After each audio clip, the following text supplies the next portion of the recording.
അപ്പോൾ ഇനി വർക്ക് സ്റ്റഡിയിൽ ഇനി അവസാനത്തെ കുറച്ച് പോർഷൻസും കൂടെ ബാക്കിയുള്ളൂ. ഇമ്പോർട്ടൻ്റ് ആയിട്ടുള്ള ടോപ്പിക്കാണ് തെർബ്ലിക്സ് എന്ന് പറയുന്നത്.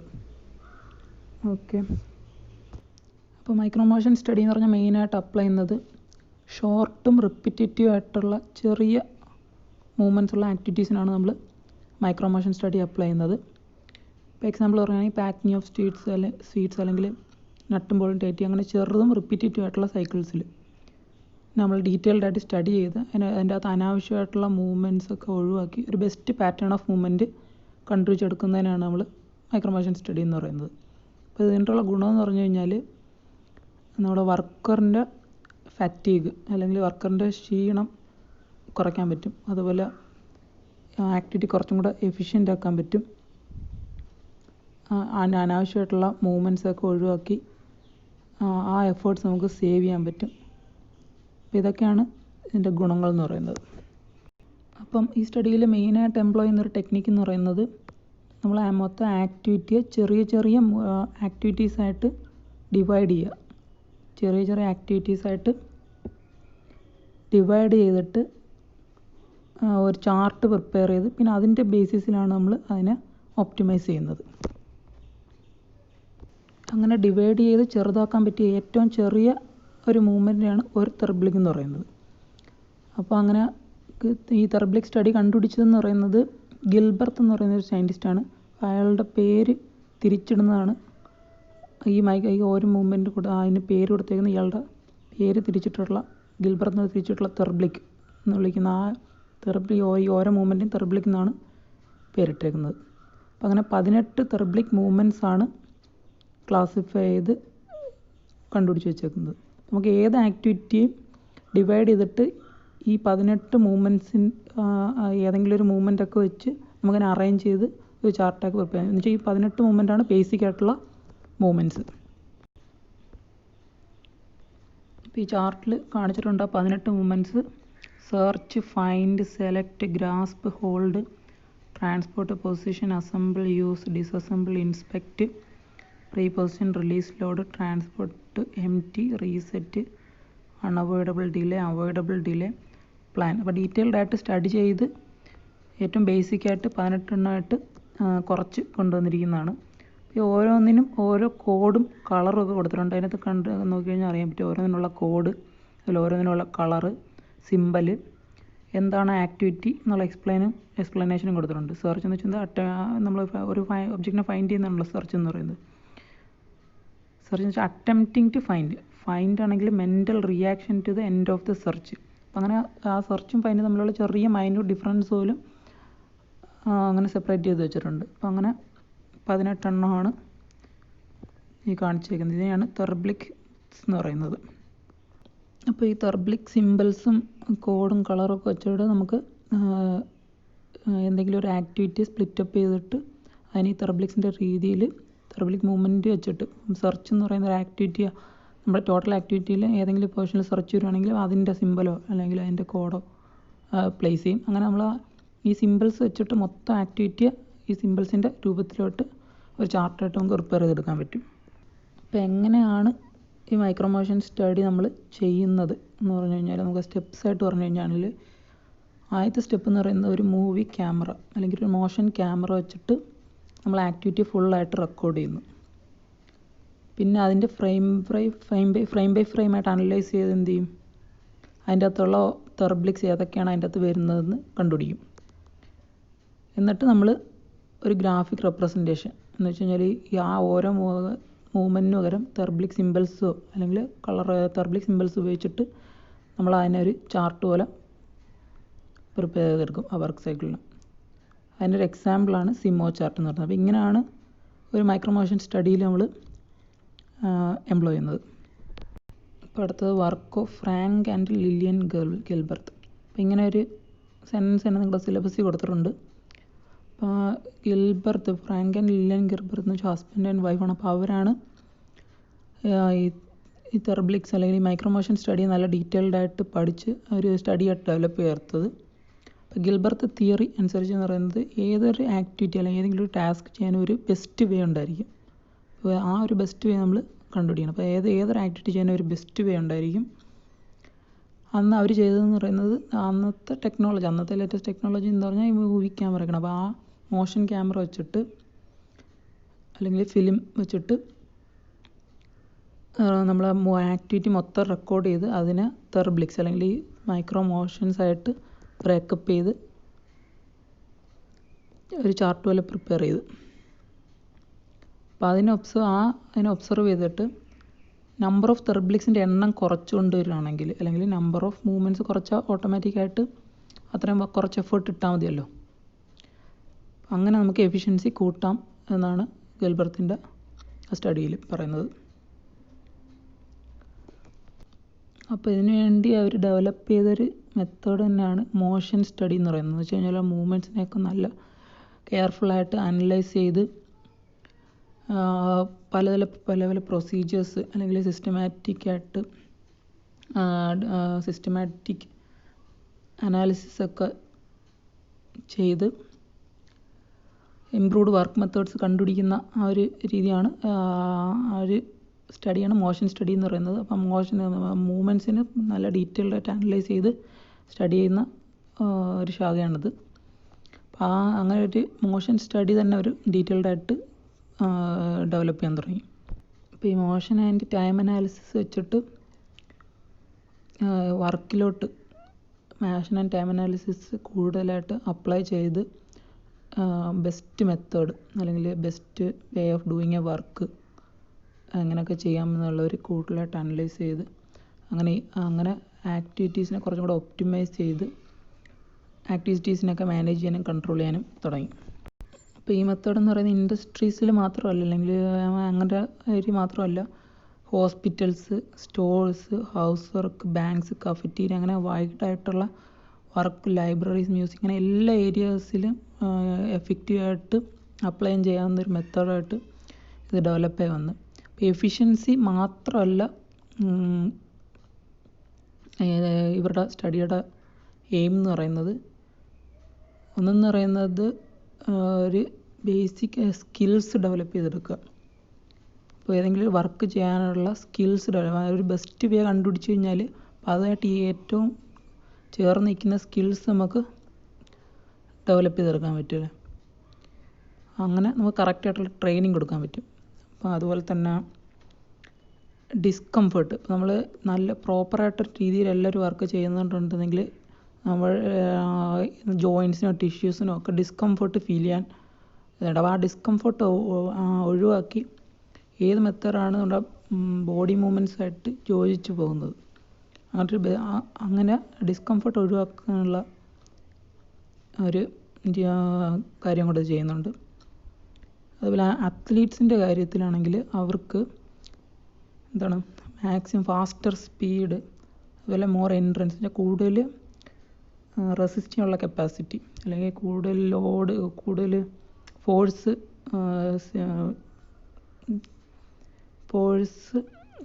അഫക്റ്റ് ഫോഴ്സ് അവർക്ക് റെസ്ട്രെയിൻ ചെയ്യാനുള്ള കപ്പാസിറ്റി എന്ന് വെച്ചാൽ കൂടുതൽ ഫോഴ്സ് എടുക്കുന്ന കപ്പാസിറ്റിയാണ് എൻട്രൻസ് എന്ന് പറയുന്നത്. അപ്പോൾ ഓരോ മേഖലയിലും അവരുടേതായിട്ട് രീതിയിൽ മാറ്റം വരും. നമ്മൾ ഫാക്ടറീസിൽ നമുക്ക് എപ്പോഴും എഫിഷ്യൻസി ആയിരിക്കും കൂടുതലുണ്ട്. പക്ഷേ വേറൊരു കേസിലാണെങ്കിൽ ഇപ്പോൾ അത്ലീറ്റ്സിൻ്റെ കാര്യത്തിലാണെങ്കിൽ അവർക്ക് കൂടുതൽ മൂവ്മെൻറ്റ് അല്ലെങ്കിൽ കൂടുതൽ സ്പീഡ് അങ്ങനത്തുള്ള കാര്യങ്ങളൊക്കെ ആയിരിക്കും. അപ്പോൾ എഫിഷ്യൻസി മാത്രമല്ല തെർബ്ലിക് സ്റ്റഡിയുടെ ഒരു ഇമ്പോർട്ടൻ്റ് എയിം എന്ന് പറയാൻ പറ്റും. അപ്പോൾ ഈ ലെസ് ഡിസ്കംഫർട്ട് എന്നൊക്കെ പറയുന്നത് സർജിക്കൽ പ്രൊസീജിയേഴ്സ് എന്ന് വെച്ചാൽ ഹോസ്പിറ്റൽസിൽ സർജൻസിൻ്റെ കാര്യത്തിലൊക്കെയാണ് കൂടുതൽ അപ്ലൈ ചെയ്യാൻ പറ്റുന്നത്. അപ്പോൾ മൈക്രോമോഷൻ സ്റ്റഡിയിൽ ഉപയോഗിക്കുന്ന ഒരു ചാർട്ടാണ് സിമോ ചാർട്ട് എന്ന് പറയുന്നത്. അപ്പോൾ ഡീറ്റെയിൽഡ് ആയിട്ടുള്ള ലെഫ്റ്റ് ഹാൻഡിൻ്റെയും റൈറ്റ് ഹാൻഡിൻ്റെയും മൂവ്മെൻറ്റ്സ് റെക്കോർഡ് ചെയ്യുന്ന ഒരു ചാർട്ടാണ് സിമോ ചാർട്ട് എന്ന് പറയുന്നത്. സിമോയുടെ എക്സ്പാൻഷൻ എന്ന് പറയുന്നത് സൈമിൾട്ടേനിയസ് മോഷൻ സൈക്കിൾ. ഓക്കെ, ഇപ്പോൾ സിമോയുടെ എന്ന് വെച്ച് കഴിഞ്ഞാൽ shows on a common time scale that simultaneous minute movements performed by the 2 hands of an operator. 2 ഹാൻഡ്സിൻ്റെ മൈന്യൂട്ട് മൂവ്മെൻറ്റ്സ്, അതിനാണ് നമ്മൾ തെർബ്ലിക്സ് എന്ന് പറയുന്നത്. അപ്പോൾ ആ തെർബ്ലിക്സിനെ കാണിക്കുന്ന ഒരു ചാർട്ടാണ് സിമോ ചാർട്ട് എന്ന് പറയുന്നത്. അപ്പോൾ എങ്ങനെയാണ് ഒരു സിമോ ചാർട്ട് പ്രിപ്പയർ ചെയ്യുന്നത്? അപ്പോൾ ആദ്യത്തെ സ്റ്റെപ്പ് എന്ന് പറയുന്നത് using A 16mm movie camera. ഒരു മൂവി ക്യാമറ വെച്ചിട്ട് നമ്മുടെ ഈ ആക്ടിവിറ്റി അല്ലെങ്കിൽ repetitive cycles work cycle film ചെയ്യാം. ഓക്കെ, ഇപ്പോൾ വർക്കർ പെർഫോം ചെയ്യുമ്പോൾ നമ്മൾ മൂവി ക്യാമറ വെച്ച് ഫിലിം ചെയ്യാം. ഒരു വിങ് കൗണ്ടർ, അത് ടൈം മെഷർമെൻറ്റിന് വേണ്ടിയാണ്. നമ്മൾ ടൈം മെഷർമെൻറ്റ് പോലെ തന്നെയാണ്. അപ്പോൾ ആ ഒരു വിങ് കൗണ്ടറും കൂടെ നമ്മൾ ഫീൽഡിൽ വെച്ചേക്കും. അപ്പോൾ മോസ്റ്റ് എഫിഷ്യൻ്റ് ആയിട്ട് പെർഫോം ചെയ്യുന്ന ഒരു ഫുൾ സൈക്കിൾ നമ്മൾ അനാലിസിസിന് വേണ്ടി എടുക്കുന്നു. അത് രണ്ടാമത്തെ സ്റ്റെപ്പ്. അടുത്ത സ്റ്റെപ്പ് എന്ന് പറയുന്നത് ഫ്രെയിം ബൈ ഫ്രെയിം ആയിട്ട് നമ്മൾ പ്രൊജക്ടർ വെച്ചിട്ട് ആദ്യം മൂവ്മെൻറ്റ്സ് ഒബ്സർവ് ചെയ്യുന്നു. ആദ്യം നമ്മൾ ലെഫ്റ്റ് ഹാൻഡിൻ്റെ മൊത്തം ഒബ്സർവ് ചെയ്യും, അടുത്ത് പിന്നെ റൈറ്റ് ഹാൻഡിൻ്റെ മൂവ്മെൻറ്റ്സ് ഒബ്സർവ് ചെയ്യും. നാലാമത്തെ സ്റ്റെപ്പ് എന്ന് പറയുന്നത്, ഇപ്പോൾ ഈ ഡേറ്റ നമ്മൾ തെർബ്ലിക് ചാർട്ടിൻ്റെ രൂപത്തിൽ റെക്കോർഡ് ചെയ്യും. നമ്മുടെ മൂവ്മെൻറ്റ്സിന് പകരം തെർബ്ലിക്സിൻ്റെ സിമ്പിൾസ് എടുത്തിടും. എന്നിട്ട് ഈ ഓരോ മൂവ്മെൻറ്റിൻ്റെ ആക്ച്വൽ എത്ര ടൈമാണ് എടുക്കുന്നുള്ളത് നമ്മൾ വയ്ക്കും. അതെല്ലാം നമ്മൾ ആ വിങ് കൗണ്ടർ അതിനാണ് നമ്മൾ നേരത്തെ വെച്ചത്. സിമോ ചാർട്ട് നമ്മൾ കൂടുതലായിട്ട് അനലൈസ് ചെയ്യുന്നു. അടുത്ത സ്റ്റെപ്പ് എന്ന് പറയുന്നത്, നമ്മൾ അനലൈസ് ചെയ്യുന്നത് എന്ത് ചെയ്യും, ഈ മൂവ്മെൻ്റ് അവിടെ ആവശ്യമുണ്ടോ, അങ്ങനെ ഓരോരോ ക്വസ്റ്റനിങ് പ്രൊസീജിയേഴ്സ് വെച്ചിട്ട് അതിൻ്റെ മൂവ്മെൻറ്റ്സ്, ആവശ്യമില്ലാത്ത മൂവ്മെൻറ്റ്സ് കളയുക, അല്ലെങ്കിൽ കൂടുതൽ സ്യൂട്ടബിൾ ആയിട്ടുള്ള മൂവ്മെൻറ്റ്സ് വെച്ച് മൂവ്മെൻറ്റ്സിന് റീപ്ലേസ് ചെയ്യുക. അങ്ങനെ ചെയ്തൊരു better and improved procedure develop ചെയ്തെടുക്കുന്നു. അപ്പോൾ അങ്ങനെയാണ് ടോട്ടലായിട്ട് സിമോ ചാർട്ട് പ്രിപ്പയർ ചെയ്യുന്നത്. അപ്പോൾ സിമോ ചാർട്ടിൻ്റെ ഒരു മോഡലാണ് ഈ കാണിച്ചേക്കുന്നത്. Operation name of worker, compound name, date, fill name, operation number. ഇതിൻ്റെ അകത്ത് ലെഫ്റ്റ് ഹാൻഡിൻ്റെയും റൈറ്റ് ഹാൻഡിൻ്റെയും മൂവ്മെൻറ്റ് കാണിച്ചിട്ടുണ്ട്. ഇപ്പോൾ ഒരു നട്ടും ബോൾട്ടും ടൈറ്റ് ചെയ്യുന്ന പ്രൊസീജിയറാണ് കാണിച്ചേക്കുന്നത്. ഇപ്പോൾ ലെഫ്റ്റ് ഹാൻഡിൽ ബോൾട്ടിലോട്ട് കൈ പോകുന്നു. അപ്പോൾ സിമ്പിൾ ആ TL. അപ്പോൾ നേരത്തുള്ള നമ്മൾ 18 സിമ്പിൾസ് കാണിച്ച് അതിൻ്റെ അകത്ത് എടുത്ത് നോക്കിക്കഴിഞ്ഞാൽ ട്രാൻസ്പോർട്ടിൻ്റെ സിമ്പിൾ കോഡാണ് TL എന്ന് പറയുന്നത്. ഓക്കെ, അപ്പോൾ കൈ ആദ്യം അത് കൈയുടെ മൂവ്മെൻറ്റ് എടുക്കുന്നതുകൊണ്ടാണ് TL എടുത്തേക്കുന്നത്. ഓക്കെ, ലെഫ്റ്റ് ഹാൻഡ് ബോൾട്ടിലോട്ട് പോകുന്നു, റൈറ്റ് ഹാൻഡ് നട്ടിലോട്ട് പോകുന്നു. അതിനെടുത്തേക്കുന്ന ടൈം റെക്കോർഡ് ചെയ്തിട്ടുണ്ട്. അടുത്തത് ഗ്രാസ്പ് ബോൾട്ട്. ഇപ്പോൾ ഗ്രാസ്പിൻ്റെ സിമ്പിളാണ് G എന്ന് പറയുന്നത്. അതിനുള്ള ടൈം കാണിച്ചിട്ടുണ്ട്. നട്ട് ബോൾട്ട് പിടിക്കുന്നു. ജോബ് അതിന് 10. അടുത്തതിന് ട്രാൻസ്പോർട്ട് രണ്ടും കൂടെ ഇപ്പോൾ ടൈറ്റ് ചെയ്യാനായിട്ട് വരുന്നു. അതിൽ അടുത്തതെന്ന് പറയുന്നത് ബോൾട്ടിനെ ലെഫ്റ്റ് ഹാൻഡ് വെച്ച് പിടിക്കുന്നു, റൈറ്റ് ഹാൻഡ് വെച്ചിട്ട് അസംബിൾ ചെയ്യുന്നത്. റൈറ്റ് ഹാൻഡ് നട്ടാണ് നമ്മൾ സ്ക്രൂ ചെയ്ത് കയറ്റുന്നത്, ബോൾട്ട് വെറുതെ ഹോൾഡ് ചെയ്തേക്കാണ്. അപ്പോൾ രണ്ടും കാണിച്ചിട്ടുണ്ട്.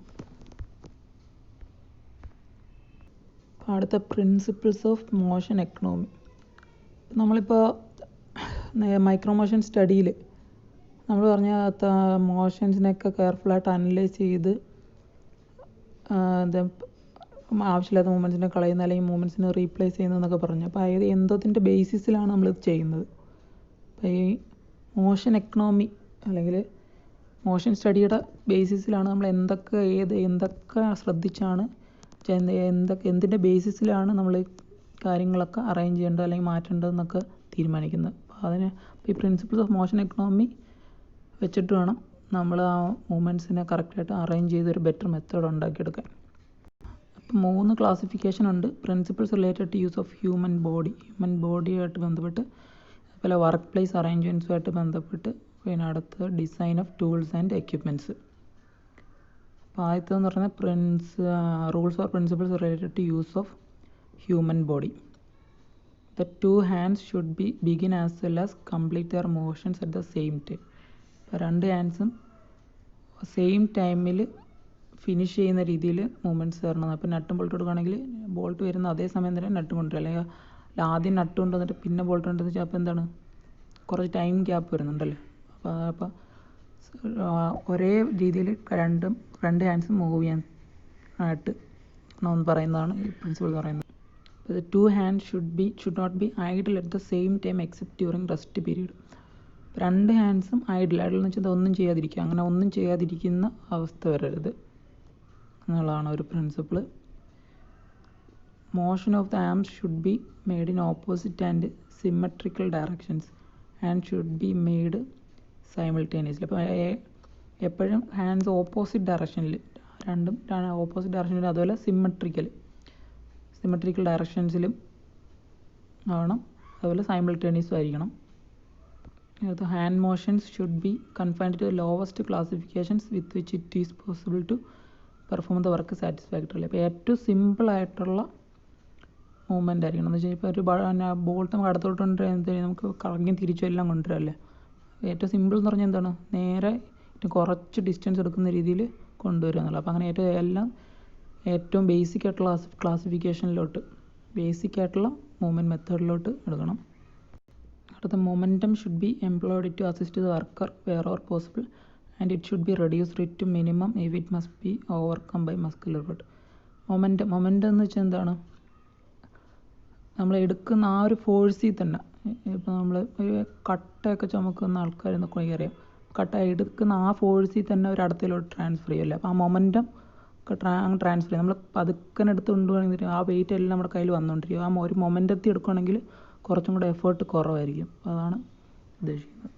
അടുത്ത smooth continuous curved motions of hands are preferable to zigzag motions of straight line motions in English. എന്താ കർവ്ഡ് മോഷൻ അല്ലെങ്കിൽ ആ ഒരു മൊമെൻറ്റം ട്രാൻസ്ഫർ ചെയ്യുന്ന പോലെ തന്നെയാണ് ഇമ്പോർട്ടൻ്റ് ആണ്. നമ്മൾ സിക്സാക് ഷാർപ്പായിട്ടുള്ള മൂവ്മെൻറ്റ്സ് ആണ് ഇതിനെയും കാട്ടി കുറച്ചും കൂടെ പ്രിഫറബിൾ കർവ്ഡ് ആയിട്ടുള്ള മൂവ്മെൻറ്റ്സ് ആണ്. ഷാർപ്പ് ചേഞ്ചസ് ഓഫ് ഡയറക്ഷൻ എല്ലാം ഒഴിവാക്കുന്നതാണ് നല്ലത്. സഡനും ഷാർപ്പായിട്ടുള്ള ചേഞ്ചസ് ഒക്കെ ഒഴിവാക്കുന്നതാണ് നല്ലത്. അപ്പോൾ അടുത്തതെന്ന് പറയുന്നത് ballistic movements are faster, easier and more accurate than restricted controlled movements.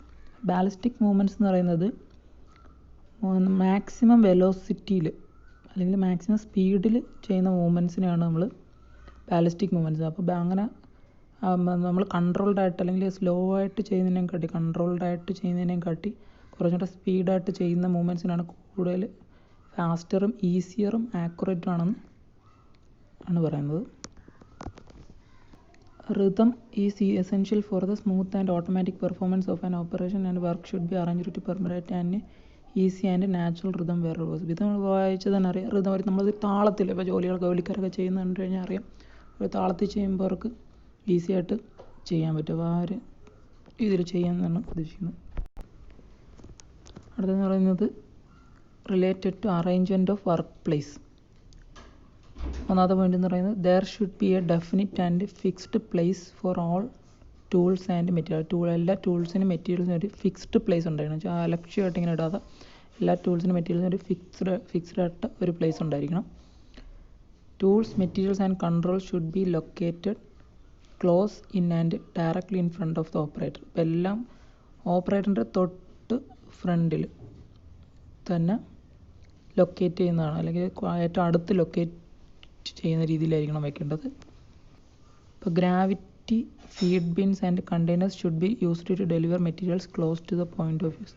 ഇപ്പോൾ ഗ്രാവിറ്റി ഫീഡ് ബിൻസ്, ഇപ്പോൾ ഗ്രാവിറ്റി ഉപയോഗിച്ചിട്ടുള്ള മെക്കാനിസംസ് കൂടുതലായിട്ട് ഉപയോഗിക്കാം. എന്താ, നമുക്ക് പവർ കുറച്ച് ഉപയോഗിച്ചാൽ മതി. Tool deliveries should be used wear or possible. അപ്പോൾ ടൂള് കൊണ്ട് കൊടുക്കുന്ന ആവശ്യം വരുവാണെങ്കിൽ അങ്ങനത്തുള്ള സർവീസ് ഉപയോഗിക്കണം. Materials and tools should be located as to permit the best sequence of motion. Materials ടൂൾസും എന്ന് വെച്ച് കഴിഞ്ഞാൽ എന്താണ്, ഇത് തമ്മിലൊരു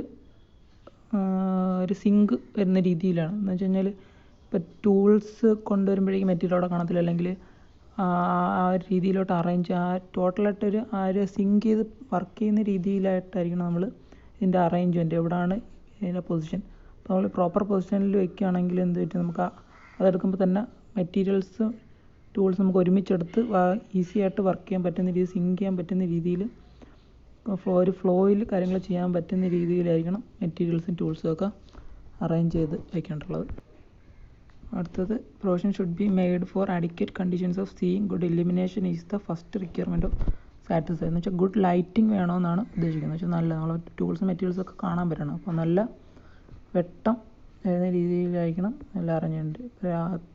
പകലാണെങ്കിൽ വിൻഡോസോ അല്ലെങ്കിൽ നല്ല ഓപ്പൺ സ്പേസ്, നല്ല ലൈറ്റ് വരുന്ന രീതിയിലുള്ള സ്ഥലമായിരിക്കണം. രാത്രിയാണെങ്കിൽ നല്ല ഇലിമിനേഷനുള്ള ലൈറ്റിംഗ് സെറ്റപ്പ് വേണം. അടുത്ത പോയിൻ്റ് എന്ന് പറയുന്നത് നമ്മുടെ ഈ വർക്കറിൻ്റെ വർക്കറിന് ഈസി ആയിട്ട് ചെയ്യാൻ പറ്റുന്നതിൻ്റെ അറേഞ്ച്മെൻ്റാണ് പറയുന്നത്. The height of the work place and the chair should be preferably arranged so that the alternate postures of sitting and standing at.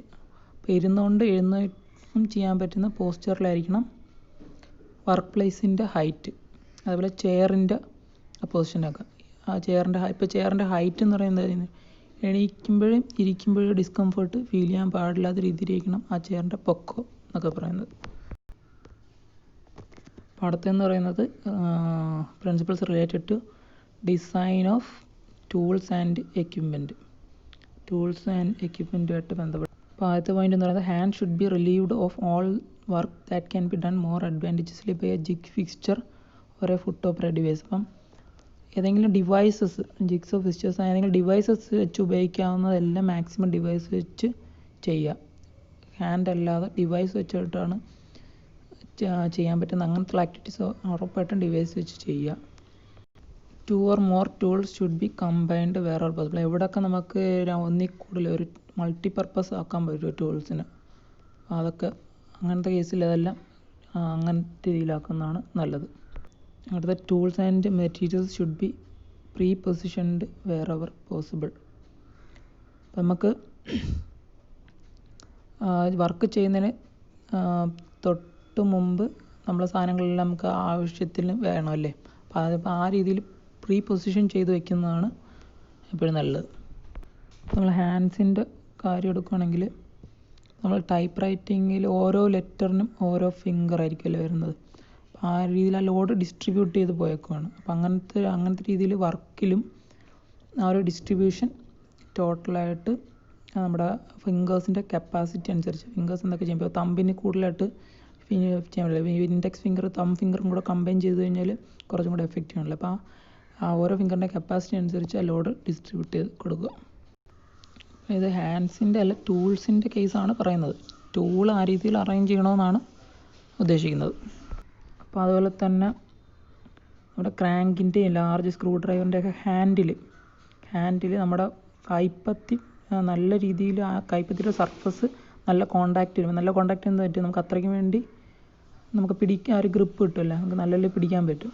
അപ്പം അങ്ങനെ നല്ല സർഫസ് കോണ്ടാക്റ്റ് വരുന്ന രീതിയിലായിരിക്കണം ഹാൻഡിൽസ് എന്നൊക്കെ പറയുന്നത്. അപ്പം അങ്ങനെ നമുക്ക് നല്ല സർഫസ് കോണ്ടാക്റ്റ് വരുവാണെങ്കിൽ നമുക്ക് അത്രയ്ക്ക് വേണ്ടി ഫോഴ്സ് അപ്ലൈ ചെയ്യാൻ ഈസി ആയിരിക്കും. അതുപോലെ തന്നെ ചെറിയ വർക്കിനൊക്കെ ഉള്ള സ്ക്രൂ ഡ്രൈവേഴ്സ് ആണെങ്കിൽ അതിൻ്റെ ടിപ്പറ്റം ചെറുതും നമ്മൾ പിടിക്കുന്ന അറ്റം വലുതാവുന്ന രീതിയിൽ ഹാൻഡിൽ അറേഞ്ച് ചെയ്യുക. അതുപോലെ levers, cross bars and handle wheels should be located in such position that the operator can manipulate dum with greatest mechanical advantages. അപ്പോൾ നിങ്ങൾ മെഷീൻ ഷോപ്പിലോ അല്ലെങ്കിൽ ഹൈഡ്രോളിക്സ് ലാബിലോ ഒക്കെ നോക്കിക്കഴിഞ്ഞാൽ അറിയാം മെഷീൻസിൽ ഹാൻഡിൽസൊക്കെ എങ്ങനെയാണ് അറേഞ്ച് ചെയ്ത് നിൽക്കുന്നത്.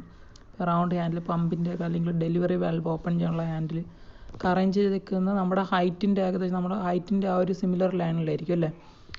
അപ്പോൾ നമുക്ക് ഓപ്പറേറ്ററിന് ഏറ്റവും എളുപ്പമുള്ള രീതിയിൽ ഓപ്പറേറ്റ് ചെയ്യാൻ പറ്റുന്ന രീതിയിൽ നമ്മൾ ഹാൻഡിൽസും ലിവേഴ്സും ബാക്കിയുള്ള അങ്ങനത്തെ ഉള്ള മെക്കാനിക്കൽ ലിങ്ക്സൊക്കെ ഓപ്പറേറ്റ് ചെയ്യുമ്പോൾ വർക്കറുമായിട്ട് കോണ്ടാക്ട് ചെയ്യുന്ന ഓപ്പറേറ്റ് ചെയ്യുന്ന ആ ലിങ്ക്സൊക്കെ വർക്കറിന് ഈസി ആയിട്ട് ഓപ്പറേറ്റ് ചെയ്യാൻ പറ്റുന്ന രീതിയിൽ ആയിരിക്കണം ടൂൾസിൽ വരേണ്ടത്. അപ്പോൾ ഇത്രയാണ് വർക്ക് സ്റ്റഡിയിലുള്ളത്. അടുത്ത നമ്മൾ ഈ മൊഡ്യൂളിൽ തന്നെ ഒരു പോർഷനും കൂടെ ഉണ്ട്. ഇപ്പോൾ ഈ മൊഡ്യൂളിൽ ഞാൻ തുടക്കത്തിൽ പറഞ്ഞിട്ട് 2 പോർഷൻസ് ഉണ്ട്. വർക്ക് സ്റ്റഡിയും ഉണ്ട്, ടൈം മെഷർമെൻറ്റും ഉണ്ട്. ഇപ്പോൾ വർക്ക് സ്റ്റഡി ഏകദേശം ഇത്രയേ ഉള്ളൂ. വർക്ക് സ്റ്റഡിയായിട്ട് റിലേറ്റഡ് ആയിട്ടുള്ള ടോപ്പിക്സൊക്കെ ഇതിലാണുള്ളത്. അപ്പോൾ വർക്ക് സ്റ്റഡി അല്ല, മെത്തേഡ് സ്റ്റഡി. വർക്ക് സ്റ്റഡിയുടെ 2 പാർട്സാണ് മെത്തേഡ് സ്റ്റഡിയും ടൈം സ്റ്റഡിയും. അപ്പോൾ മെത്തേഡ് സ്റ്റഡിയാണ് നമ്മളിപ്പോൾ പഠിച്ചത്. അടുത്ത ടോപ്പിക് എന്ന് പറയുന്നത് ടൈം സ്റ്റഡിയാണ്. അപ്പോൾ അത് അതിനെ അടുത്ത ക്ലാസ്സിൽ നോക്കാം.